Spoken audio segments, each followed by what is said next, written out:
శ్రీమాత్రే నమః. నమస్కారం. నేను పండిట్ సూర్య ప్రకాష్. ఈరోజు 5 జూన్ 2026 శుక్రవారం. తులారాశి వారికి ఒక ప్రత్యేకమైన రోజు. మిత్రులారా, శుక్రవారం అంటే మీ రాశి అధిపతి అయిన శుక్రగ్రహం యొక్క రోజు, మహాలక్ష్మీ దేవత ఆశీర్వాదం ఉన్న రోజు. ఈ రోజు చంద్రుడు శ్రవణ నక్షత్రంలో, అంటే వినడం మరియు నేర్చుకోవడం అనే శక్తిని ఇచ్చే నక్షత్రంలో ఉన్నాడు. ఈ నక్షత్ర ప్రభావం వల్ల మీకు కెరీర్లో ముఖ్యమైన సమాచారం వినే అవకాశం వస్తుంది. ఇప్పుడు అసలు విషయం చెప్తాను. గురుగ్రహం జ్ఞానానికి మరియు అదృష్టానికి గ్రహం 3 రోజుల క్రితమే కర్కాటక రాశిలో ప్రవేశించాడు.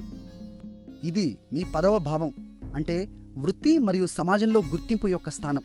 గురువు ఇక్కడ ఉచ్చస్థితిలో ఉన్నాడు, అంటే అత్యంత బలంగా ఉన్నాడు. ఇది 12 ఏళ్లకు ఒకసారి వచ్చే అరుదైన అవకాశం. ప్రమోషన్, కొత్త ఉద్యోగం లేదా పెద్ద గుర్తింపు రావచ్చు. కానీ ఒక జాగ్రత్త. రాహువు అంటే భ్రమలు కలిగించే ఛాయాగ్రహం మీ 5వ భావంలో వక్రగతిలో ఉన్నాడు. దీనివల్ల ఆర్థిక నిర్ణయాల్లో తొందరపడకండి.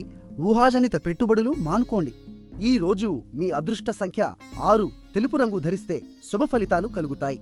ఈ రోజు అభిజిత్ ముహూర్తం, అంటే అత్యంత శుభ సమయం, మధ్యాహ్నం 11:52 నుండి 12:43 వరకు ఉంది.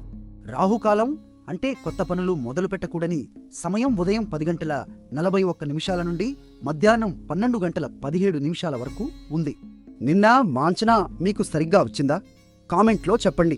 వీడియో నచ్చితే లైక్ చేయండి, షేర్ చేయండి, ఛానల్ను సబ్స్క్రైబ్ చేయండి.